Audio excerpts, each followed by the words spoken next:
Donc bonjour à tous et je voudrais remercier l'Université de Bretagne Sud. Je vais parler plus fort, ne vous inquiétez pas, ça va venir au fur et à mesure. Je remercie l'Université de Bretagne Sud et les cafés stratégiques et citoyens de m'avoir invité à partager avec vous mon expérience dans le transport maritime et mon intérêt pour la géopolitique.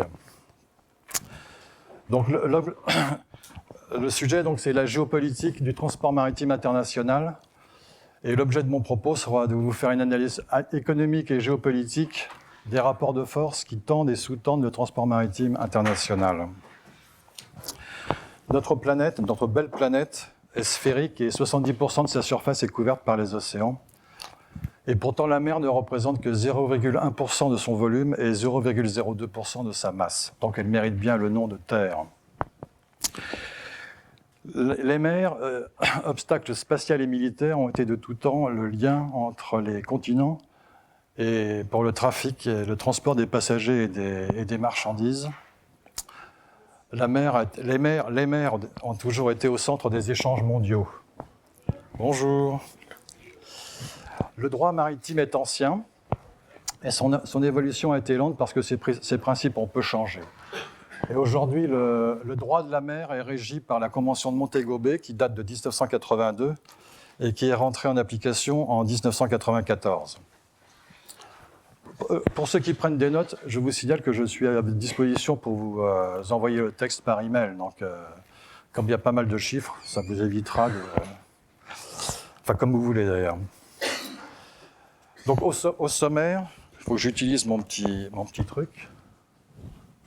Au sommaire, nous étudierons dans un premier temps la nature du transport maritime et les moyens mis en œuvre. Nous étudierons ensuite les compagnies maritimes et nous parlerons enfin de la protection des mers pour assurer la liberté de navigation. Dans une deuxième partie, nous aborderons la face cachée du transport maritime, auquel j'ai été un des acteurs, d'ailleurs en Afrique, comme d'autres collègues de sociétés maritimes où j'ai travaillé. Dans une troisième partie, nous aborderons les routes maritimes, autoroutes de la mondialisation par la maritimisation des échanges et la containerisation de la logistique. Dans une quatrième partie, nous étudierons la vulnérabilité du transport maritime au travers des espaces maritimes contestés et des nœuds stratégiques. Et enfin, un sujet d'actualité, nous aborderons dans une cinquième partie les routes maritimes potentielles du Nord.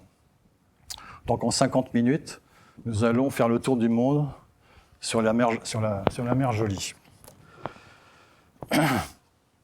Donc le transport maritime, qu'est-ce que le transport maritime ? Le transport maritime est un moyen de transport qui permet l'acheminement de marchandises pondéreuses ou de marchandises générales massifiées entre des espaces géopolitiques ou des territoires géopolitiques qui ne sont pas reliés par la mer, par des voies terrestres pour des raisons géographiques, politiques ou militaires. Le transport maritime joue un rôle essentiel dans l'économie mondiale puisque 95% des tonnages expédiés à travers la planète le sont par les océans. S'agissant des volumes, je ne vais pas vous abreuver de chiffres, mais quelques chiffres quand même. En 2024, 12 milliards de tonnes de marchandises ont été transportées par mer, dont 1,7 milliard de tonnes de fer, 1,3 milliard de tonnes de charbon, 2,2 milliards de tonnes de pétrole et environ 210 millions de TEU. Alors qu'est-ce qu'un TEU ? En matière de trafic containerisé, on parle en équivalent 20 pieds ou en TEU, en anglais, 20 foot equivalent unit. Un 20 pieds fait 6 mètres de long pour 33 mètres cubes de capacité. Bonjour. Et un 40 pieds fait 12 mètres de long pour 66 mètres cubes de capacité. S'agissant de l'évolution des navires, les navires de vrac qui transportent du pétrole, du blé ou du maïs ont peu évolué, si ce n'est leur taille. Par contre, les navires conventionnels ont fortement évolué puisque le porte-conteneur est devenu le capital ship de la navigation commerciale. Apparu dans les années 60... Vous m'entendez au fond, là ? C'est limite ? OK. Ça manque le micro, quand même. Apparu dans les années 70, avec la guerre du Vietnam, les navires porte-conteneurs ont doublé de capacité à partir de 1990, tous les 10 ans. Donc en 1990, 600 TEU, des navires porte-conteneurs de 600 TEU. En 2000, 2500 TEU. En 2010, 10 000 TEU. En 2015, 20 000 TEU. Et actuellement, pour certains, on arrive à des capacités de 25 000 TEU pour des navires qui font environ 400 mètres de long, soit la longueur d'un porte-avions américain. L'Abraham Lincoln, dont on parle beaucoup en ce moment, doit faire 371 mètres de long. Le Charles de Gaulle, 260 mètres de long. Et comment ça s'appelle ? Les navires porte-containers ont arrêté d'évoluer tout simplement parce que les capacités portuaires, les contraintes de coque et les contraintes de plan de chargement sont des barrières pour l'évolution des porte-conteneurs. 25 000 TEU, ça vous fait, si vous comptez $10 000 par conteneur, par TEU, en valeur de marchandise, ça vous fait quand même 2,5 milliards de dollars sur un navire, ce qui n'est pas négligeable. S'agissant de la construction navale, la Chine produit aujourd'hui 70% des porte-conteneurs commandés par les compagnies maritimes dans le monde, la Corée du Sud 25% et le Japon 5%. Et dans les années 70-80, le Japon produisait 50% des navires de commerce produits dans le monde. La Chine produit 90% des conteneurs et 100% des grues maritimes portuaires que vous voyez dans les ports aujourd'hui. Donc pour faire tourner tous ces navires, il faut des infrastructures portuaires. Et les principaux ports de chargement ou de déchargement de conteneurs dans le monde sont Shanghai pour 51 millions d'équivalents 20 pieds, Singapour pour 41 millions d'équivalents 20 pieds, Ningbo pour 39 millions d'équivalents 20 pieds. J'ai plus de possibilités pour retenir les chiffres que pour retenir les mots. Donc Singapour, Los Angeles, pour 19 millions d'équivalents 20 pieds, Dubaï, Jebel Ali Dubaï pour 15 millions d'équivalents 20 pieds, Dubaï Jebel Ali dans le Golfe arabo-persique, Rotterdam, 14 millions d'équivalents 20 pieds, Anvers, 13 millions d'équivalents 20 pieds, Tanger, au Maroc, Tanger, 10 millions d'équivalents 20 pieds, en 2015, c'était 4 millions d'équivalents 20 pieds.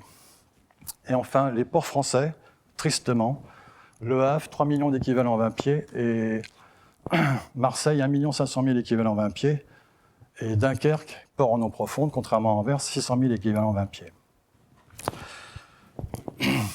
Et s'agissant des trafics, les pays d'Asie exportent vers l'Europe ou les États-Unis principalement des marchandises industrielles ou des produits de consommation courante que vous trouvez dans les grands magasins ou les grandes enseignes. Et l'Europe et les États-Unis, à l'inverse, exportent vers l'Asie surtout des produits, des matières premières agricoles et très peu de produits industriels. Des voitures pour l'Allemagne, mais très peu pour la France. Alors, un exemple d'exportation originale pour la France, où nous exportons du bois de chêne vers la Chine pour fabriquer des cercueils. Sur un plan juridique, le transport maritime peut être séparé en deux. Vous avez le transport sous connaissement pour les marchandises générales et le transport sous charte partie pour les marchandises en vrac. Le connaissement est à la fois un titre de transport et un titre de propriété de la marchandise. Nous en arrivons à l'organisation du transport maritime au travers des compagnies maritimes. L'industrie maritime est une industrie lourde, financièrement, industriellement, opérationnellement, où la prise de risque est importante étant donné la dangerosité de la mer. Elle doit s'adapter en permanence aux aléas des événements, des catastrophes, des accidents et des épidémies, puisque le Covid a eu un impact important sur le transport maritime, à la fois négativement et à la fois positivement. Donc en géopolitique, puisqu'il s'agit de parler de géopolitique aujourd'hui, on oppose souvent la puissance terrestre à la puissance maritime. Alors un pays qui ne dispose pas d'une importante flotte de commerce peut-il être considéré comme une puissance maritime ? Ben oui, c'est le cas des États-Unis. À l'inverse, un pays qui possède une importante flotte de commerce peut-il être considéré comme une puissance maritime ? Eh bien non, c'est le cas du Danemark pour les marchandises générales, puisque le deuxième armement mondial en porte-conteneurs, c'est la Maersk Line, qui est un armateur familial danois. Et vous avez également le cas de la Grèce, puisque vous avez de nombreux armateurs grecs. Alors ce qu'on ne sait pas forcément, c'est que 18% de la flotte mondiale, tous navires confondus, est propriété d'armateurs grecs. Et la Chine vient en deuxième position en 2025 avec 15% du nombre de navires tout confondus. Une puissance maritime, c'est une nation qui possède une flotte de combat, qui est capable de participer à la défense de la liberté de navigation et à la protection des mers. Et ce fut, et c'est toujours le cas, des États-Unis et de la Grande-Bretagne, dans une moindre mesure de la France. Mais j'attends la séance des questions pour vous parler plus particulièrement de la France, qui est un cas tout à fait intéressant et original. Et donc, par contre, le fait de disposer d'une importante flotte de combat et d'une importante flotte de commerce n'est pas incompatible, mais dans le cas des États-Unis, c'est le choix des entrepreneurs ou d'armateurs privés, même si le gouvernement américain a dû en tenir compte pour le transport des matériels militaires en cas de conflit.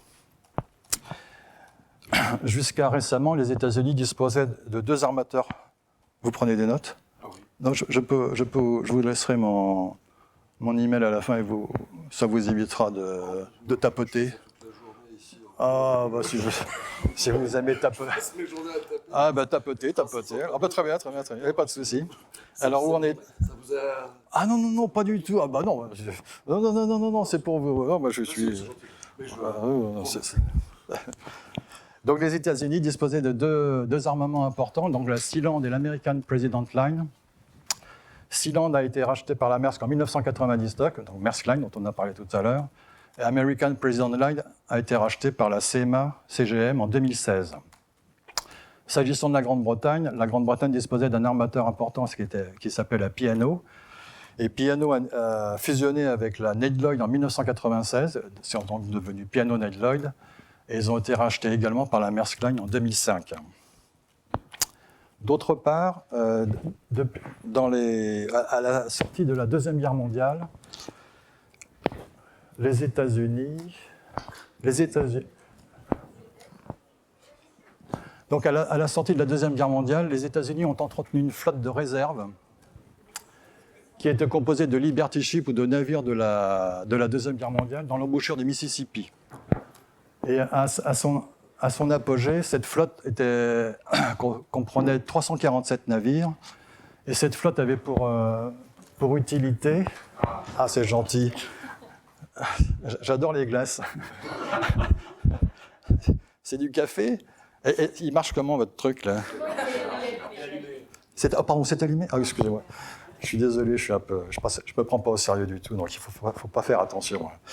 Et donc, là, où en étais-je déjà? 347 navires, voilà, 347 navires. Et donc, en fait, à la fin des années 70, à la fin de la guerre du Vietnam, d'ailleurs, les États-Unis ont abandonné cette flotte. Et ils ont passé, dans les années 80, au début des années 80, des accords avec la Maersk Line, qui à l'époque était le premier armement mondial, tout navire confondu. Et la Maersk Line a créé une filiale qui s'appelle Maersk Line Limited, dont le siège est à Norfolk, en Virginie. Et cette flotte actuellement comprend 20 navires, donc des porte-conteneurs, des ro-ro, qui servent en fait à transporter le matériel militaire américain. Et l'ironie de l'histoire récente, c'est que M. Donald Trump se moque donc des petits pays, dont le Danemark, à propos du Groenland, mais la logistique militaire de l'armée américaine dépend de la Maersk Line pour ce qui est aujourd'hui et demain, pendant sans doute encore un certain temps.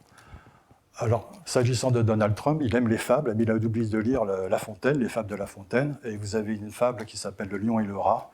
On a souvent besoin d'un plus petit que soi. Alors, les principales compagnies maritimes de conteneurs sont la Mediterranean Shipping Company, MSC, qui possède 700 navires, la Maersk Line, qui possède environ 670 navires, la CMA-CGM, qui possède environ 575 navires. Alors je dis environ parce qu'il y a des navires en propre, des navires affrétés qui leur appartiennent, mais par des sociétés écrans qui ne leur appartiennent pas vraiment, et puis des navires qui les affrètent effectivement. La COSCO, qui est l'armateur chinois, 450 navires, le premier armement chinois, la Hapag-Lloyd, qui est un armateur allemand, One Ocean, qui est un armateur japonais qui est né de la fusion récente de NYK, K-Line et Mitsui O.S.K. Line, Evergreen, qui est le principal armateur taïwanais, et enfin Hyundai Merchant Marine, qui est le principal armateur sud-coréen. Les 3 premières compagnies, comme vous avez dû le remarquer, sont européennes, sont familiales, et elles possèdent 47% de la capacité des porte-conteneurs. Et les 8 premières compagnies que je vous ai citées possèdent 80% de la flotte de porte-conteneurs dans le monde. Donc l'augmentation de la capacité des porte-conteneurs, la flotte de porte-conteneurs a été multipliée par 6 en 25 ans, a eu un effet positif puisque les compagnies maritimes ont pu amortir leurs coûts fixes sur un nombre plus important de TEU. On est passé quand même de 600 TEU en gros à 20 000 TEU aujourd'hui. Mais par contre, ça a eu un impact négatif parce qu'il faut savoir que lorsqu'un armateur passe une commande, il faut à peu près 3 ans pour que le navire sorte des chantiers, chinois, sud-coréens ou japonais. Et donc le marché peut se retourner. Et la mauvaise habitude des armateurs, c'est quand ils sortent de nouveaux navires, c'est de casser les prix pour garder des parts de marché ou en prendre aux autres armements. Les armateurs ne peuvent pas s'entendre sur les taux de fret. Les conférences sont interdites depuis une trentaine d'années. Et donc, les armateurs gagnent beaucoup d'argent, certaines années, mais pour une année de vache grasse, vous avez en gros 4 à 5 années de vache maigre. Et ça explique que les 3 premières entreprises dans le monde soient familiales, parce qu'aucun conseil d'administration n'accepterait de perdre de l'argent pendant 4 ou 5 ans sans perspective de redressement financier. En fait, le transport maritime dépend de la loi du marché. Il faut savoir qu'une augmentation de capacité de 4 à 5% peut entraîner une baisse des taux de fret de 30 à 40%. Et lycée de Versailles, si je puis dire, puisqu'une baisse de 5% des capacités et une augmentation du commerce maritime international peut augmenter les taux de fret de 15 à 20% ou 30%. Il faut savoir aussi que chaque année, à l'automne, les négociations avec les grands groupes, les grandes centrales d'achat que vous connaissez tous, chez lesquelles vous allez faire vos courses, sont assez difficiles pour les entreprises, pour les armements. Mais par contre, dès qu'il y a une peak season, c'est le cas en ce moment, puisque le Nouvel An chinois doit avoir lieu au début février, comme chaque année d'ailleurs. Et comme les usines chinoises ferment 15 jours à 3 semaines, les importateurs passent des commandes importantes. Et donc les taux de fret augmentent artificiellement, ils augmentent au mois de janvier, et après il y a une forte baisse des taux de fret. Donc une compagnie maritime doit avoir les reins solides, des finances en prof et le soutien des banques. Ceci explique que les principales compagnies maritimes européennes sont des entreprises familiales. Et d'autre part, les gouvernements des pays d'Asie soutiennent leurs compagnies maritimes et soutiennent leur construction navale, ce qui n'a jamais été le cas ni des États-Unis ni de la France, ni de la Grande-Bretagne, pardon. La France est un cas particulier, et notamment pendant la crise des subprimes, la CMA-CGM a eu des problèmes, non pas d'ailleurs spécialement à cause de la crise des subprimes, mais parce que M. Jacques Saadé avait spéculé sur le pétrole en 2007, et croyant que le prix du pétrole allait augmenter, c'est l'inverse qui s'est produit, il a perdu 1 milliard d'euros. Et il a été soutenu par le ministère des Finances, à l'époque c'était Madame Lagarde, qui était ministre des Finances du temps du président Sarkozy. Donc pour vous donner une idée, le taux de fret d'un 40 pieds est d'environ $1 600 aujourd'hui, entre 1 600 et 1 800 $, entre Shanghai et Rotterdam ou Shanghai et Le Havre. Et les armateurs prévoient qu'il va baisser à 1 200 $, 1 300 $ après le Nouvel An chinois. La demande est faible en Europe aujourd'hui. Pour les raisons que vous connaissez, il y a eu la crise du Covid et surtout la guerre en Ukraine, l'agression russe en Ukraine, qui fait que les importations de gaz russe et de pétrole ont fortement diminué. Je dis fortement diminué parce qu'elles n'ont pas été totalement supprimées, même par la France d'ailleurs. Et donc l'Allemagne a une croissance à 0% depuis quelques années. La France a une croissance de 0,8 ou 1%. Donc la demande est faible et les capacités des armements sont trop fortes pour une augmentation éventuelle ou un maintien des taux de fret maritime. Et pour vous donner une autre idée, quand vous achetez une paire de tennis à 120 ou 150 € chez tel ou tel magasin dans le centre-ville, il faut savoir qu'une paire de tennis sortie usine Vietnam coûte en gros 4 €. Et le prix du transport est environ 1%, donc 1 €, donc ça fait 5 €. Et donc vous la payez entre 120 et 150 € suivant les marques, voire 200 € si vous avez dans les magasins de luxe. Et tout ça pour dire qu'en fait, quand les droits de douane appliqués par les États-Unis sur les importations, notamment en provenance d'Asie, le droit de douane est sur le coût et fret. Donc 20% sur 5 euros, ben, ça fait 1 euro. Alors que la TVA, c'est 20% sur le prix final. Donc 20% sur 100 euros, ben, ça fait 120 euros. Voilà. Donc les droits de douane, c'est la massification, c'est la globalité de la consommation américaine qui fait que ça rapporte à l'État américain. Mais individuellement, les droits de douane, ça ne passe pas comme une lettre à la poste, puisqu'il y a une légère inflation aux États-Unis, mais ça passe pour l'instant. Donc nous en arrivons à la... Je vais maintenant vous parler de la protection des mers pour assurer la liberté de navigation. Donc le transport maritime et l'exercice de compagnie maritime n'est possible que s'il y a un ordre international des mers reconnu. Et si la Convention de Montego Bay, qui définit le droit de la mer depuis 1994, y participe, il faut encore une police des mers pour pouvoir assurer cet ordre international. Or, il n'y a pas de police internationale des mers. En fait, depuis le 19e siècle, depuis 1805, en fait, depuis le 21 octobre 1805 et la défaite de la marine française à Trafalgar, c'est la Grande-Bretagne, dans un premier temps, qui a pris en charge ce qu'on pourrait appeler la gouvernance des mers jusqu'à la fin de la Première Guerre mondiale. Et ensuite, petit à petit, elle a passé le relais aux États-Unis, notamment depuis la fin de la Deuxième Guerre mondiale. Et donc l'US Navy, alors il ne faut pas oublier qu'à partir de 1947 jusqu'en 1989, on est en pleine guerre froide. Et donc l'US Navy s'est attribué le rôle de garant de la liberté de navigation sur les mers à partir de la fin de la Deuxième Guerre mondiale. Ils exercent une sorte de rôle de gendarme des mers depuis cette époque pour protéger la liberté de navigation qu'ils considèrent comme un enjeu fondamental à double titre. Elle constitue le pilier juridique du transport maritime des biens et fonde la capacité de projection de l'US Navy dans l'ensemble des mers. Le fait que les mers constituent le lien physique entre les continents et les nations explique leur caractère stratégique. Maîtriser les mers, c'est contrôler le commerce et donc l'économie mondiale.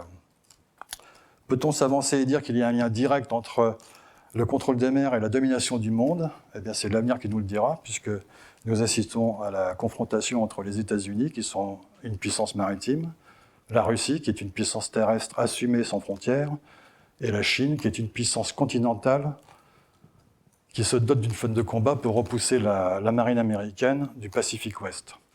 Alors, une puissance maritime, c'est une puissance qui opère des navires.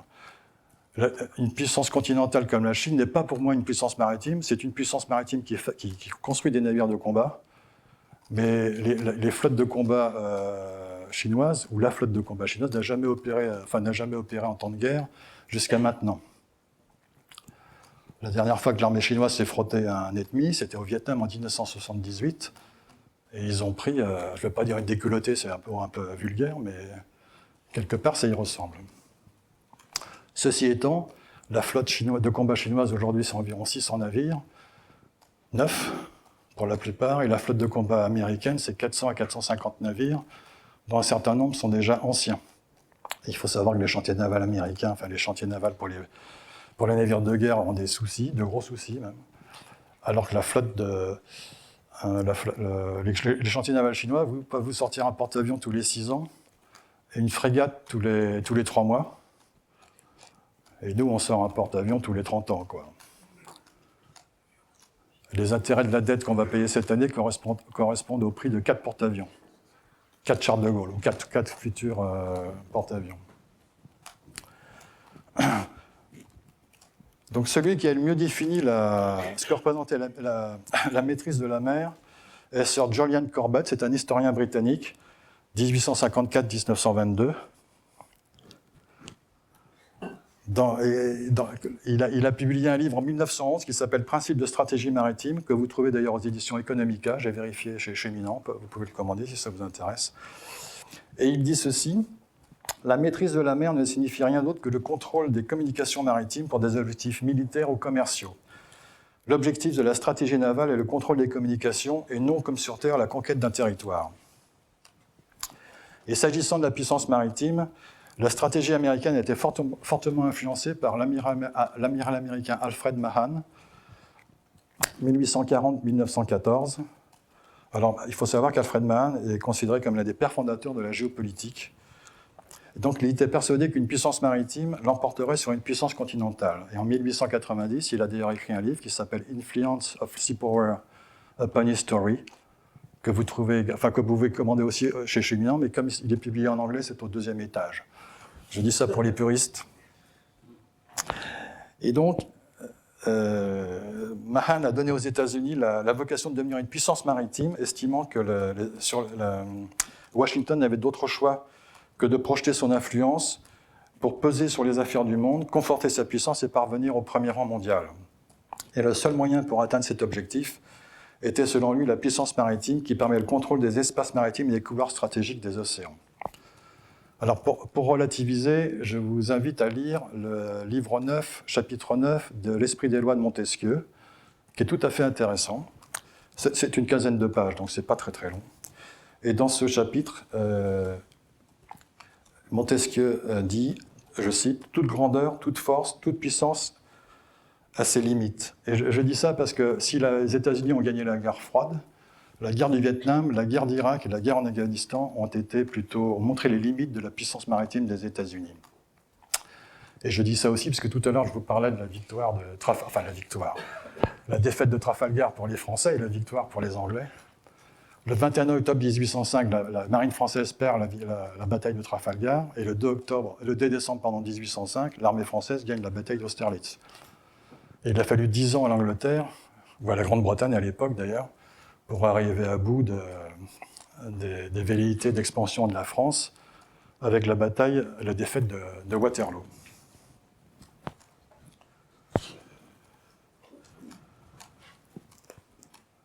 Donc j'en arrive à la... Ah oui, j'ai pas fait ce qu'il fallait là.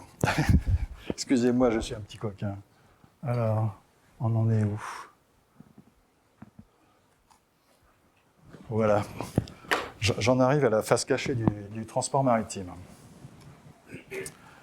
Donc le transport maritime permet beaucoup de trafic, soit avec l'accord de l'équipage, soit sans son accord. Donc le trafic de marchandises prohibées, comme la drogue, en général, c'est sans l'accord de l'équipage, quoique.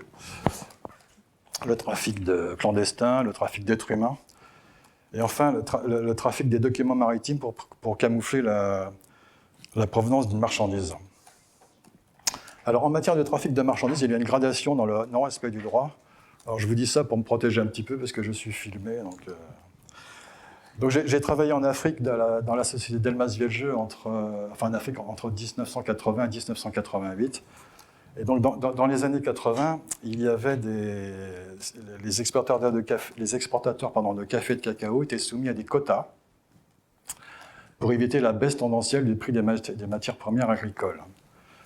Et donc, les pays gros producteurs de café avaient des quotas importants et les pays faiblement producteurs de café avaient des quotas moins importants, mais qui en général dépassaient leur propre production.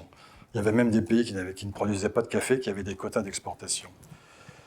Et donc, lorsque les pays qui avaient des quotas importants avaient épuisé des productions importantes avaient épuisé leurs quotas, la tentation était grande d'utiliser les quotas de pays faiblement producteurs, mais qui ne les avaient pas encore épuisés. Et donc, cela faisait l'objet chaque année d'un trafic de connaissements auquel j'ai participé, sous la responsabilité de la compagnie maritime où je travaillais, naturellement. Et donc, ce trafic consistait à utiliser les quotas du Togo, qui produisait peu de café, qui avait des quotas relativement importants pour ça. Et donc, nous chargeons des sacs de café à Douala, et l'escale suivante était Lomé, et donc on attendait que le navire de la Delmas-Vieljeux quitte Lomé pour émettre des connaissements Lomé-Anvers ou Lomé-Marseille, au lieu de Douala-Lomé ou Douala-Marseille. Et le tour était joué. Il y a prescription pour moi maintenant. Dans le même ordre d'idée, il y avait des trafics entre l'Afrique du Sud et les pays d'Afrique noire, alors qu'on était en pleine période d'apartheid. Donc il n'y avait pas de relations diplomatiques entre l'Afrique du Sud, naturellement, et les pays d'Afrique noire. Alors il n'y avait pas de relations diplomatiques, mais il y avait des conversations, notamment entre le maréchal Mobutu et les dirigeants sud-africains, et entre le président Sassou Nguesso du Congo-Brazzaville, qui est d'ailleurs toujours en exercice, et les dirigeants sud-africains. Et donc, nous représentions un armement qui s'appelait la Trans-Africa Shipping Line, qui était une filiale de la SAF Marine, et qui exploitait une ligne entre, Port Elizabeth et Cape Town, vers Pointe-Noire, Libreville, Douala et Abidjan. Et en fait, tous les connaissements étaient au port de chargement Maputo, au Mozambique, alors que la marchandise avait chargé à Port-Elizabeth et à Cape Town. Enfin, les sanctions contre l'Afrique du Sud, étant donné l'apartheid, obligeaient l'Afrique du Sud à utiliser des moyens détournés pour importer du pétrole. Alors, elle le faisait, s'agissant du pétrole qui sortait du Cameroun, elle le faisait avec l'aide de l'armement, enfin la Shell, la compagnie maritime anglo-hollandaise, la Shell. Et donc, les pétroliers de la Shell chargeaient du pétrole sur des champs offshore au large du Cameroun, et arrivés dans les eaux internationales, ils avaient rendez-vous avec des navires sous pavillon de complaisance, au Libéria ou au Sierra Leone. Ils transbordaient une partie de leur cargaison dans le navire sous pavillon de complaisance, et ce dernier se rendait dans un port en Afrique du Sud. En résumé, lorsque vous avez la maîtrise des documents maritimes, falsifier un document n'est qu'un jeu d'écriture. Et tout le monde peut le faire.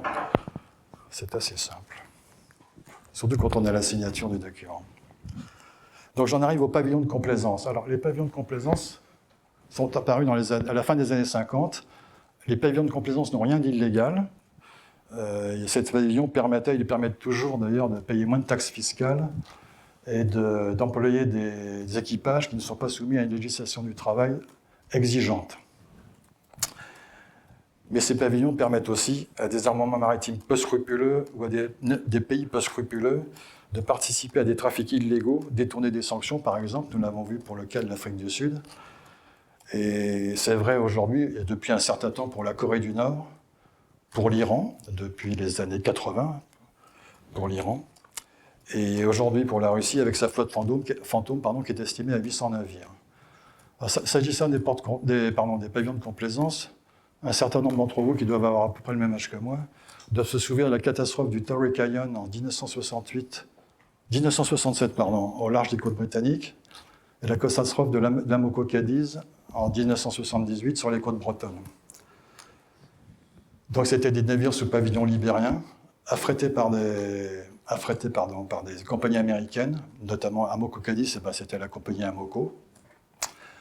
Et je ne sais pas pour le Torrey Canyon, mais enfin les communes qui ont été touchées par l'échouage et le pétrole qui s'est déversé sur les côtes bretonnes ont été indemnisées fortement, d'environ 400 millions de dollars, je crois, par un tribunal à Chicago, aux États-Unis. Donc un pavillon de complaisance n'est pas illégal, il peut être simplement... le droit maritime s'applique au pavillon de complaisance, ce qui n'est pas le cas de la flotte fantôme ou des flottes fantômes dont je vais vous parler maintenant. Alors, on parle beaucoup des flottes fantômes aujourd'hui, à juste titre, et on aurait peut-être dû en parler avant d'ailleurs. Donc, ce qu'on appelle aujourd'hui la flotte fantôme, les flottes fantômes ne possèdent pas de définition claire et universellement reconnue. Et alors, on distingue aujourd'hui 3 types de flottes fantômes. La flotte blanche, la flotte grise et la flotte zombie qui est apparue récemment. Donc, la flotte blanche, qui est la première catégorie, se réfère aux navires qui n'attirent pas spécialement l'attention parce qu'ils ne font pas grand-chose d'illégal. Et cette flotte, je vous ai dit tout à l'heure que la Grèce possédait 18% de la flotte de navires dans le monde, tout navire confondu. Les armateurs grecs louent une partie de leurs navires à la Russie. Alors je ne sais pas si c'est lié au fait que les liaisons entre les églises orthodoxes, je pense que c'est plutôt lié à l'argent qu'ils peuvent récupérer. La seconde catégorie, la flotte grise, est la plus compliquée à identifier car elle n'est pas proprement illégale, mais ses pratiques sont illégales. Et l'une de ces pratiques illégales, c'est de désactiver leur Automatic Identification System, qui est un système qui permet aux navires qui sont dans la zone d'émettre pour un navire son cap, sa vitesse, sa position GPS. Et si vous vous souvenez, les gardes-côtes américains ont arraisonné il y a environ 3 semaines maintenant d'ailleurs, un navire qui s'appelait le Bella One. Alors c'est pas la gavotte de Bella One, mais c'est le Bella One, au large des côtes d'Islande. Et il avait désactivé son AIS entre le milieu de l'Atlantique et l'Islande. Et d'ailleurs, pour vous donner, ce navire était parti d'Iran, et a passé le canal de Suez, le golfe de la Méditerranée, pardon, le détroit de Gibraltar. Il est allé au large du Venezuela, donc on imagine qu'il a transbordé sa cargaison. Alors pourquoi un trafic de pétrole entre l'Iran et le Venezuela? C'est parce que tout simplement le pétrole vénézuélien est visqueux, et pour pouvoir le raffiner, il faut le mélanger avec un pétrole qui est tout à fait normal. Et donc ça explique pourquoi l'Iran exporte du pétrole vers le Venezuela, qui est lui-même producteur de pétrole. Et la troisième catégorie de la flotte fantôme, c'est ce qu'on appelle les navires zombies, enfin les pétroliers zombies. Quand un navire sort d'un chantier naval, que ce soit un navire de combat, d'ailleurs un navire de commerce, il obtient ce qu'on appelle un code d'identification de l'Organisation maritime internationale. Donc c'est un code qui commence comme suit, OMI pour Organisation maritime internationale, suivi de 7 chiffres. Et l'Organisation maritime internationale, qu'est-ce que je fais là? Pardon. Et l'Organisation maritime internationale ne donne jamais le même numéro à un navire. Alors ce que font les armateurs véreux, on peut le dire comme ça, c'est qu'ils utilisent en fait des codes de navires qui sont déjà à la casse ou qui ont disparu, de façon à être passés pour des navires qui naviguent en toute légalité alors qu'ils naviguent en toute illégalité.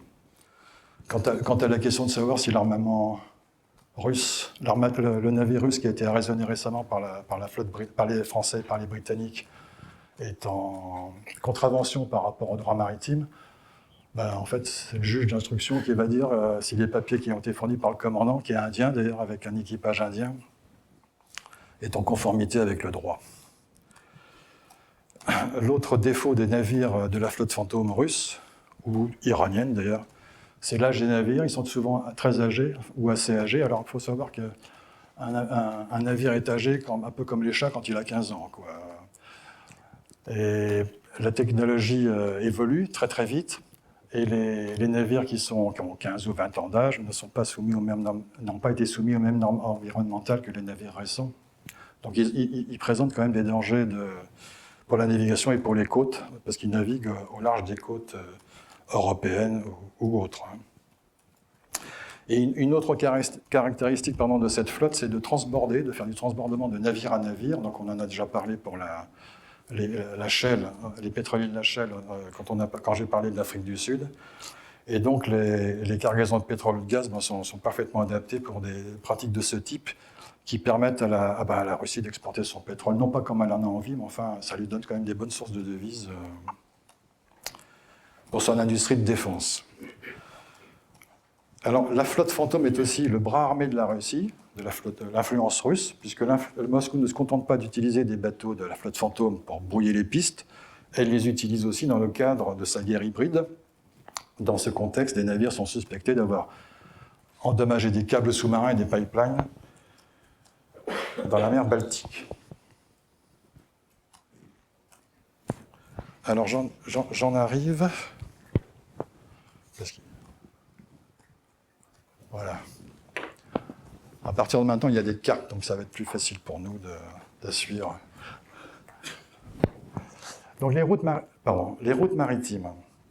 Donc sur cette carte, vous voyez les routes maritimes principales en très gras, T-R-A-I-T-S, et les routes maritimes secondaires ou feeders en très plus fin. Et d'autre part, ce qu'on peut dire, les principales routes maritimes sont sur un axe est-ouest pour le trafic containerisé et sur un axe nord-sud pour les marchandises en vrac.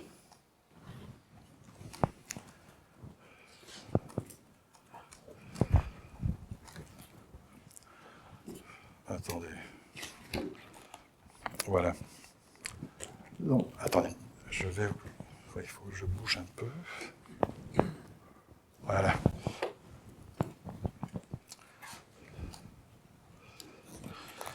Donc la mondialisation, depuis 30 ans, 35 ans, repose en grande partie sur la maritimisation des échanges, qui eux-mêmes se traduisent sur le plan logistique par une systématisation de la conteneurisation. On peut même dire que la conteneurisation a mis la mondialisation en boîte. Et donc cette conteneurisation débouche sur la différenciation entre deux types de lignes maritimes, les lignes pendulaires mer, avec des départs réguliers à jour fixe et un transit time respecté, et les lignes secondaires, nourricières ou feeders, qui par le biais de plateformes portuaires de transbordement, les hubs, irriguent de plus en plus d'arrière-pays en les raccordant à la mondialisation commerciale maritime. Alors, sur un plan économique, la containerisation a permis la gestion à flux tendu, étant donné l'efficacité des services mis en place. Elle a aussi diminué l'éloignement relatif des continents et a été un des facteurs de la désindustrialisation de l'Europe et des États-Unis. Quand vous importez un conteneur de tennis, vous mettez 3000 paires de tennis dans un conteneur 20 pieds, à 800 $ le 20 pieds divisé par 3000, ça fait même pas 1 euro par paire de tennis. Et donc, que vous commandiez votre paire de tennis à Saint-Étienne ou à Hô-Chi-Minh-Ville, c'est moins cher de la commander à Hô-Chi-Minh-Ville que de la commander à Saint-Étienne ou à Lyon, Lyon est plutôt était la région de l'industrie des chaussures. Donc, si je devais résumer, d'un trait, la Chine produit, l'Europe transporte et consomme, et les États-Unis protègent et consomment.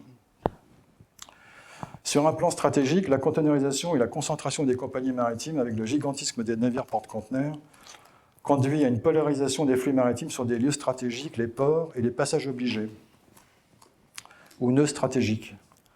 Les ports, la containerisation aboutit à la survalorisation de points principaux d'intersection, les hubs que sont Anvers, Rotterdam, Tanger, Dubaï, Jebel Ali, Singapour, Hong Kong, Ningbo, Shanghai, Busan, Yokohama, Osaka et Nagoya. Et les passages obligés ou nœuds stratégiques, l'agencement du réseau du commerce maritime mondialisé s'articule autour de 5 passages obligés, le détroit de Malacca, le détroit de Gibraltar, le détroit de Bab el-Mandeb, le canal de Panama, le canal de Suez, auquel s'ajoute le détroit d'Ormuz et le détroit entre la Suède et le Danemark. Donc il y a une concentration des hubs, les ports, et des passages obligés, les détroits ou les couloirs stratégiques, comme le canal de Suez ou le canal de Panama, ce qui conduit à une grande vulnérabilité du commerce maritime international. Et nous allons justement étudier cette vulnérabilité au travers des espaces maritimes contestés et des nœuds stratégiques.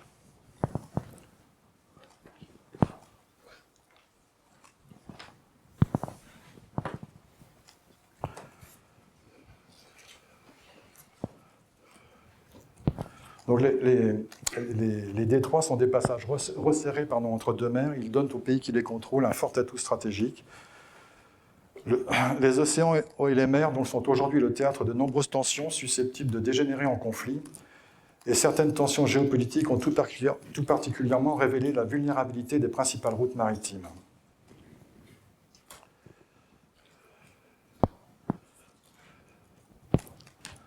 Et donc, dans une économie mondialisée, les répercussions économiques des guerres et des conflits sont démultipliées, ou des accidents. J'en veux pour preuve l'échouage d'un navire d'Evergreen, un porte-conteneur d'Evergreen, en 2021 dans le canal de Suez. Il est resté une semaine échoué dans le canal, et on estime que ça a coûté à l'économie mondiale 50 milliards de dollars. Alors pourquoi 50 milliards de dollars? Ça vous paraît sans doute beaucoup.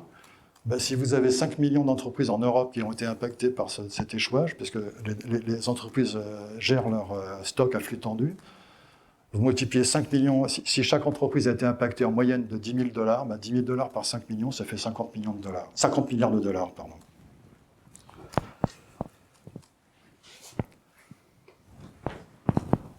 Alors,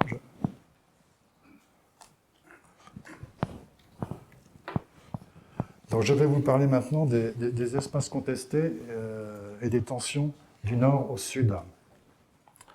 Alors, la mer Baltique, mer otanienne, c'est une question que je vous pose, mais vous me direz tout à l'heure ce que vous en pensez, mais durant la guerre froide, la mer Baltique était une mer soviétique, puisque pendant la guerre froide, la Suède et la Finlande étaient neutres.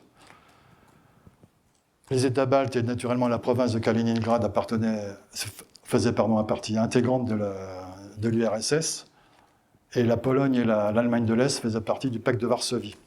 Et cela donnait, on va reparler du Danemark, petit pays, mais pays très important, Cela a donc donné au Danemark une importance et un rôle essentiel pour le contrôle de la sortie ou de l'entrée en mer Baltique avec le détroit entre la Suède et le Danemark, le détroit du Sund et le détroit du Belt, ce qu'on appelle le détroit du Sund et le détroit du Belt.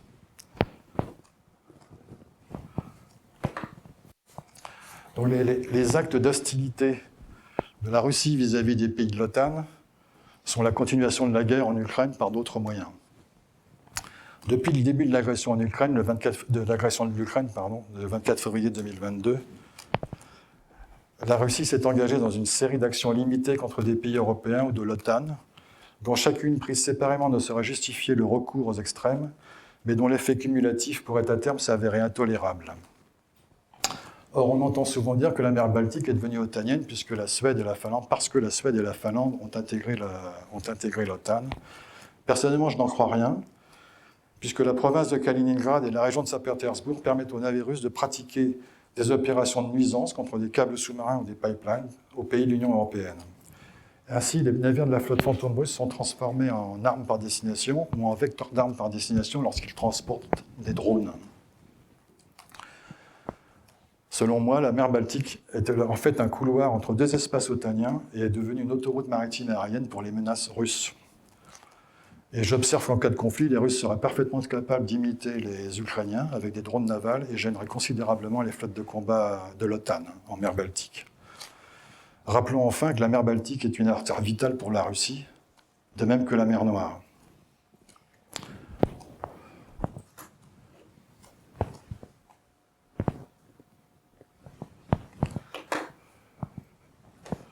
Donc la mer Noire, pendant la période de guerre froide, la mer Noire était également une mer soviétique où, baignant les rivages de pays appartenant au pacte de Varsovie, la Roumanie et la Bulgarie, mais à l'époque, l'Ukraine, la Moldavie et la Géorgie faisaient partie de l'URSS, faisaient partie intégrante de l'URSS. Donc les détroits du Bosphore et des Dardanelles sont les deux goulets d'étranglement qui permettent d'unir à travers la mer de Marmara et la mer d'Égée, la Méditerranée et la mer Noire. Alors, le statut international de ces détroits est régi par la Convention de Montreux qui date de 1936 et qui est la résultante des rapports de force entre l'URSS, les États-Unis, la Grande-Bretagne, l'Allemagne. Le Japon également est signataire de la Convention de Montreux, s'appuyant régionalement, naturellement, sur la Turquie. Donc aujourd'hui, si vous lisez la Convention de Montreux, la Turquie a un droit de regard sur les navires de guerre qui veulent rentrer en mer Noire en cas de conflit, ce qui est le cas depuis le 24 février 2022. Et donc Recep Erdogan, qui est un homme assez rugueux, je vais dire, interdit à la flotte russe, enfin aux navires russes de renforcer la flotte russe en mer Noire, mais il interdit aussi aux navires de l'OTAN de venir en mer Noire. En fait, il est très intelligent, M. Erdogan, puisqu'il joue sur les deux tableaux. Il achète du pétrole à la Russie, il accepte les touristes russes qui viennent sur les plages turques, et il vend des armes, notamment des drones, à l'Ukraine. Donc historiquement, l'un des invariants de la stratégie russe est l'accès aux mers chaudes. Et je pense que l'agression de la Russie contre l'Ukraine est aussi liée à la maîtrise de la mer Noire, comme ses pressions sur la Moldavie, sur la Roumanie, et sur la Géorgie, le montre abondamment. Alors naturellement, c'est l'Ukraine qui, pour l'instant, a remporté la guerre navale en mer Noire avec l'utilisation efficace et intelligente de drones navals qui ont repoussé la flotte russe de surface vers l'est de la mer Noire, notamment le port de Novorossiysk. Vous voyez en dessous de Novorossiysk, le Sotchi, c'est la ville préférée l'une des villes préférées du président Poutine. Alors jusqu'à récemment, et pour des raisons de commerce, les forces russes et ukrainiennes se sont abstenues de frapper des navires civils, transportant du blé, du maïs ou du pétrole, et pour éviter à la fois des pertes importantes de devises qui nourrissent leurs industries de défense, et pour éviter aussi une famine éventuelle dans les pays importateurs de produits alimentaires de base.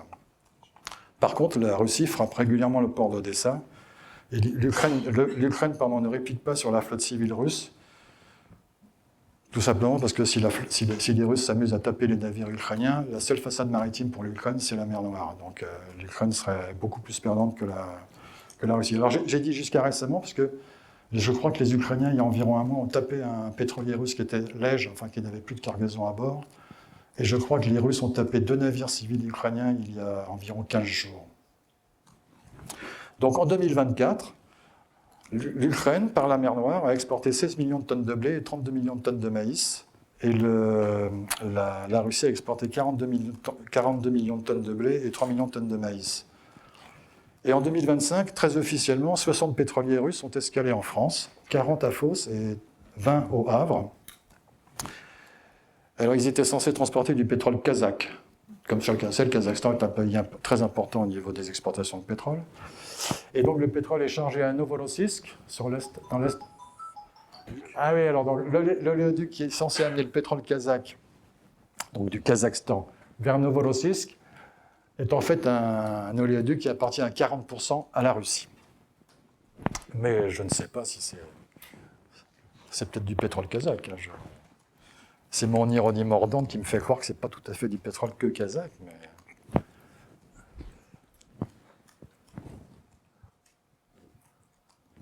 Donc la mer Rouge est le canal de Suez. Donc le canal de Suez est un canal, ce qu'on appelle à niveau, donc sans écluse, qui fait 162 km de long, pour environ 250 à 300 mètres de large, 14,50 m à 23,50 m de tirant d'eau. Donc le canal de Suez est ce qu'on appelle un couloir stratégique et un élément important des importations d'Asie ou du Moyen-Orient vers l'Europe, tout simplement. Le canal de Suez a été fermé en 1956 et surtout à partir de 1967, après la guerre des 6 jours, pendant une dizaine d'années. Et donc déjà à l'époque, les navires faisaient le tour par le cap de Bonne-Espérance. Le canal de Suez est une importante source de devises naturellement pour l'Égypte. Et pour la France, c'est intéressant parce que l'Égypte nous achète des Rafales et des Mistral. Alors, je suis peut-être un peu long. Je suis peut-être un peu long, non? Bon, c'est pas grave. On va passer aux questions. Alors, si on passe aux questions, je vais juste vous parler 2 secondes. Vous me donnez 2 secondes? Voilà. Vous avez dû entendre parler récemment du Groenland, naturellement, grâce à Dadi, hein, et de l'utilisation, à cause du réchauffement climatique, éventuellement, de la route maritime nord-ouest pour la navigation commerciale. Et en octobre 2025, la Chine a procédé à un test avec un navire de la COSCO de 8000 TEU et a parcouru le trajet Ningbo-Felixstowe en 20 jours au lieu de 40 à 45 jours par le canal de Bonne-Espérance, le cap de Bonne-Espérance. Alors, personnellement, je ne crois pas du tout à l'avenir de cette route commerciale, sauf pour la Chine et la Russie, tout simplement parce que l'un des jeux favoris des dirigeants russes, c'est de prendre en otage d'honnêtes gens occidentaux pour les échanger contre des Russes malhonnêtes. Donc j'imagine très bien qu'un navire de la CMA qui passerait au large de la Russie, au moment où M. Macron aura fait arraisonner un pétrolier russe pour des bonnes raisons, les dirigeants russes seraient peut-être capables d'arraisonner pour de mauvaises raisons un navire de la CMA. Et la deuxième raison pour laquelle je n'y crois pas, l'US Navy protège, donc, comme je vous l'ai dit tout à l'heure, le commerce maritime mondial. Alors les paranoïaques ont également de vrais ennemis. J'imagine mal la Russie accepter que un groupe naval américain avec un porte-avions, des frégates, des destroyers, longe à 20 nœuds la côte russe sans réagir, puisque vous pouvez débarquer des commandos pour provoquer des sabotages ou infiltrer des gens comme vous voulez. Par contre, si la Chine exploite pendant 6 mois de l'année cette ligne, ça lui fera 2 fois. Elle aura 2 avantages comparatifs, les coûts, le transit time et le coût, puisque ça lui fera 50% de frais de carburant en moins. Et donc elle pourra proposer des autres frais beaucoup plus intéressants, pouvoir exporter vers l'Europe à des tarifs défiant toute concurrence, Et elle concurrencera en même temps les compagnies maritimes qui passent toujours aujourd'hui par le cap de Bonne-Espérance. Donc, puisqu'on m'arrête, je dois m'arrêter, cher ami? Non, non, non, non.